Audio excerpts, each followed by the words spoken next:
Between their exodus from Egyptian slavery and their entrance into the New Eden, the land of promise, Israel encountered God at Mount Sinai. At God's holy mountain, God commissioned Israel as a royal priest among the nations. At Sinai, God announced the good news of divine grace and entrusted Israel with a vocation. The good news is that God carried Israel on eagle's wings from Egypt to Sinai in order to begin a new relationship with them.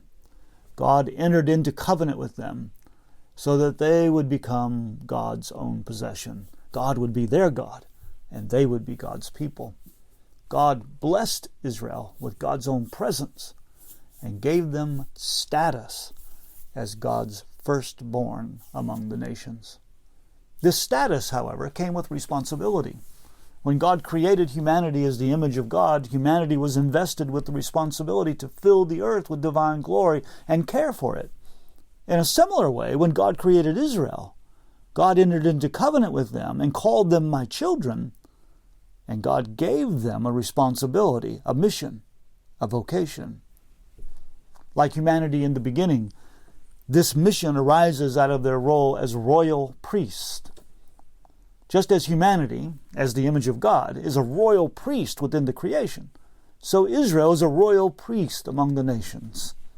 As royalty, they represented God in the world. They embodied the values and life of God in their own community as God's ambassadors. As priests, they mediate the presence and grace of God in the world. In their priestly role, Israel receives God's blessing in order to bless the nations, and they invite the nations to hear the word of the Lord.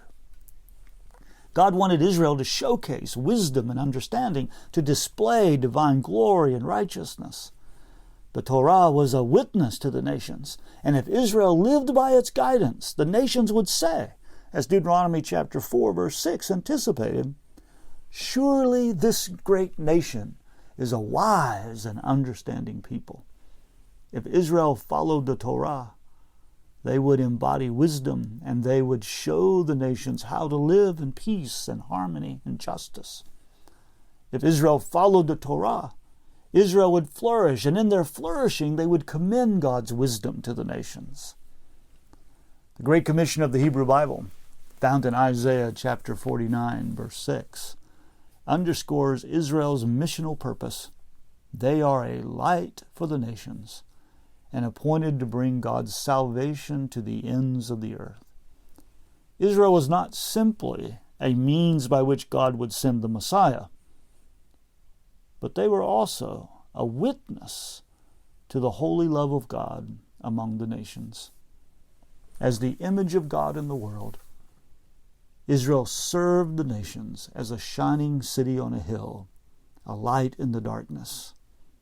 At times, they succeeded, and at other times they did not, just like us.